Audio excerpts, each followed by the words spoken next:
Eu nasci já nessa época e fui crescendo dentro de uma família onde meu pai quase não parava em casa, hã, gostava muito de farra, e minha mãe, ela tinha que trabalhar triplicado, era professora e precisava trabalhar muito para poder sustentar a casa, porque meu pai também não ajudava tanto em casa. E aí nessa falta de tempo de organização, onde os pais também não se entendiam como pais, não se entendiam como casal, as regras que eram mais fáceis para mim, né, que foram passadas para mim, eram as mesmas regras das minhas irmãs. Eu tenho duas irmãs mais velhas. Eu sempre cresci no meio de mulheres. Não é justificativa, mas as regras valiam e talvez meu comportamento na época acabava sendo exercido conforme era passado para mim. E eu não me queria sentir diferente, eu queria me sentir pertencente àquele núcleo, fazendo parte daquilo, e a única referência que eu tinha eram daquelas mulheres. Eu particularmente não consigo pensar eu tendo comportamentos afeminados nem nada. Mas sempre as pessoas olhavam para mim e me confundiam com menina ou falavam que eu tinha trejeito. E eu não tinha o mínimo gosto por homens. A minha mãe, ela tinha muita preocupação com que as pessoas pudessem falar, com a reputação, com respeito, com esse tipo de situação. E sempre limitava a gente dentro das relações. Já não estava em casa para poder cuidar, porque precisava trabalhar, ainda ter problemas com as pessoas, então ela tentava fazer com que a gente não tivesse muitas relações e para poder não ter esse tipo de problema.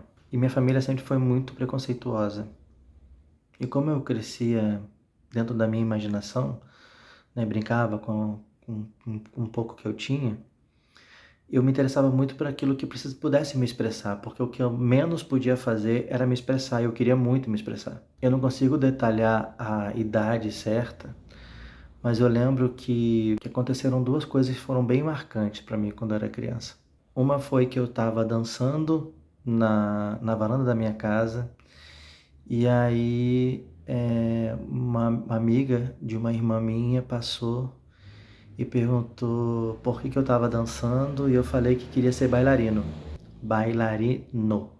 E aí essa pessoa foi e contou para minha mãe e eu apanhei muito, porque balé era coisa de mulher. Depois, eu estava chegando do colégio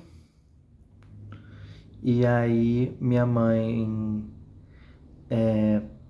chegou em casa da rua e viu que no portão, meu portão era um portão de ferro fechado, escreveram com tinta, não sei se foi liquid paper ou alguma coisa assim, eu lembro que era uma tinta branca, ou, ou giz, era alguma coisa branco. E aí botaram o meu apelido e viado, muito grande.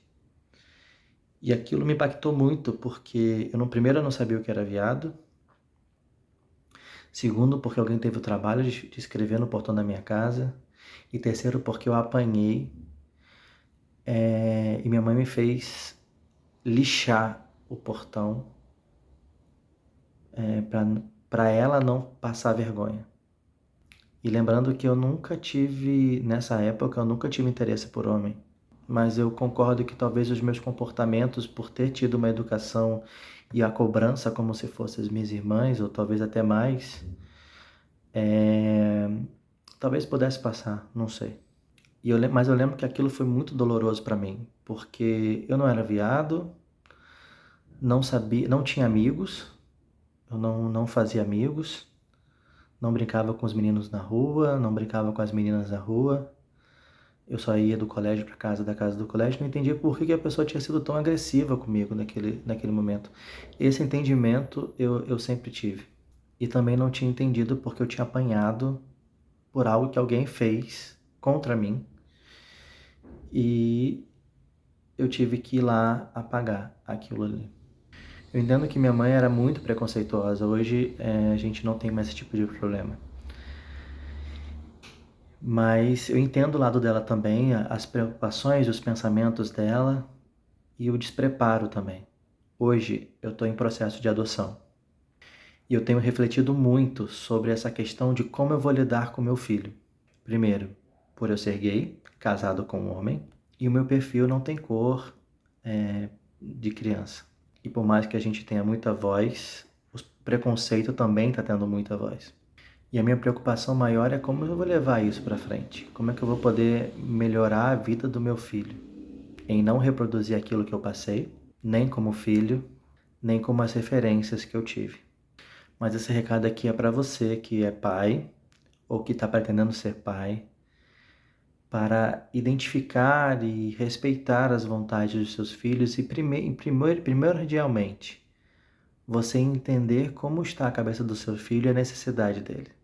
Eu sei que a vida está corrida, a vida está uma loucura, mas hoje eu entendo que o pai é uma pessoa que é formadora do filho. E muitas das coisas que ele vai passar para o resto da vida vai depender dessa infância. Hoje, eu e minha mãe, nós somos muito bem resolvidos quanto à sexualidade e esse tipo de situação.